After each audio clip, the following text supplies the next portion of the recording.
Welcome to Relationship Exposed. In today's video, the kitchen was bathed in the soft, golden light of twilight, the kind of light that made everything feel suspended in time, like the world was holding its breath.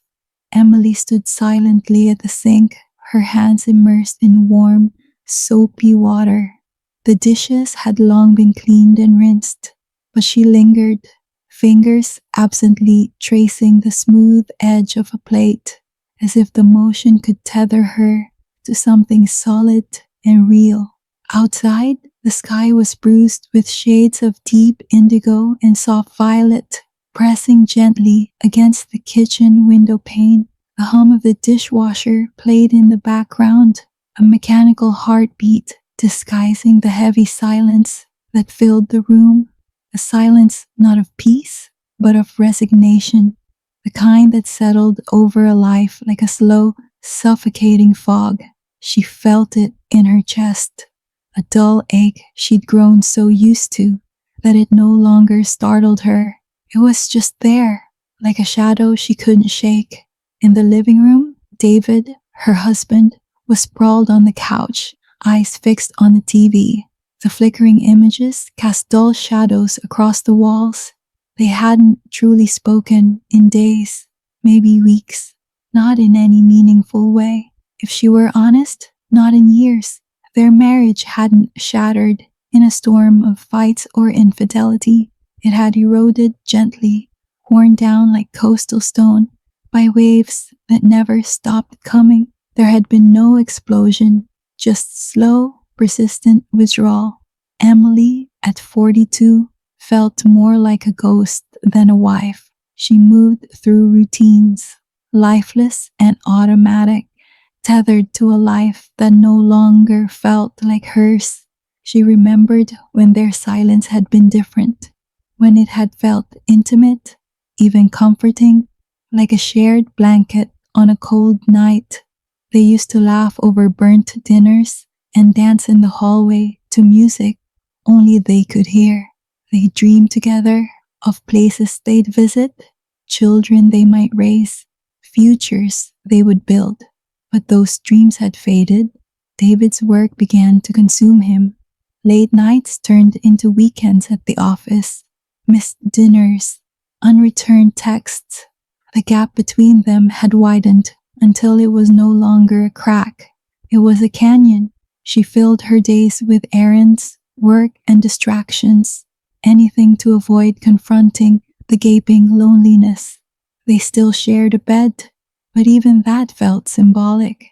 His back was always turned, his glowing phone screen, a digital wall between them. Intimacy had become a memory, not a presence. She couldn't remember the last time he'd looked at her like she mattered. Then came a sound. Footsteps. "Hey, Emily." The voice, warm and familiar, snapped her from her thoughts. She turned to see Liam standing in the doorway. He was 23 now, David's son from his first marriage, her stepson. But in that moment, he seemed more like a stranger she'd known forever. His hair was slightly tousled, his grin hesitant and boyish. Something about him filled the space in a way that made it hard to breathe. He held up a belt, the buckle twisted. "Think I broke this," he said with a chuckle. "Can you help?" She reached for the belt, their fingers brushing briefly. The contact was nothing, fleeting, but it sent a jolt through her. Her hand closed around the worn leather as she tried to steady her breath. "You're a grown man, Liam," she said, smirking. "Can't fix your own belt?" He laughed, stepping closer. "It's jammed. Tried everything." Emily examined it, trying to focus. The kitchen felt smaller, warmer. His presence shifted the air, thickening it. She worked the buckle free, her fingers moving quickly. With a sudden pop, it gave way. The movement tugged at his waistband, revealing a sliver of skin. He caught it quickly, laughing, embarrassed. But her eyes had lingered, just a moment too long.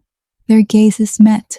His was unreadable, amused maybe, or something else. The tension between them wasn't loud, but it was palpable, vibrating just under the surface.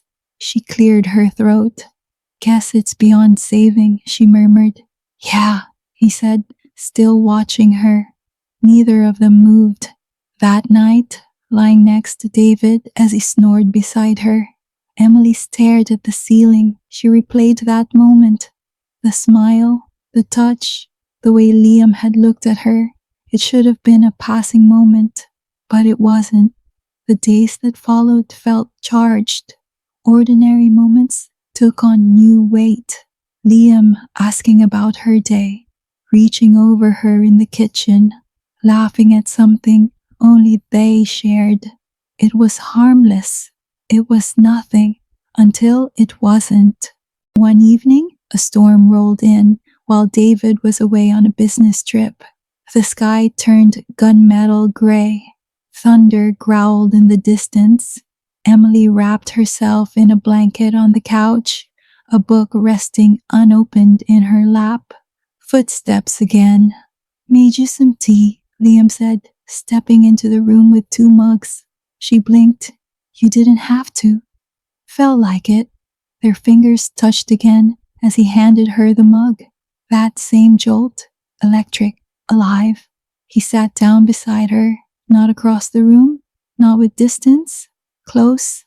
Thunder cracked. She jumped. Scared of storms? He asked softly. Not the storm, she replied. The silence? He looked at her, something unreadable in his expression. Is it the house that's quiet? Or you? The question hit harder than it should have. Maybe both, she whispered. She lifted the edge of the blanket in an unconscious invitation. He hesitated, then joined her. Their shoulders brushed. The storm outside mirrored the one within. They sat like that for minutes, maybe hours. Quiet, warm, waiting. When she turned to look at him, his eyes were already on hers. Then came the moment, a brush of fingers, a hesitant kiss, soft at first, but it didn't stay that way. It deepened, urgent and alive, years of longing pouring out all at once. They didn't speak, words would have ruined it, but the air between them was no longer just charged, it was burning.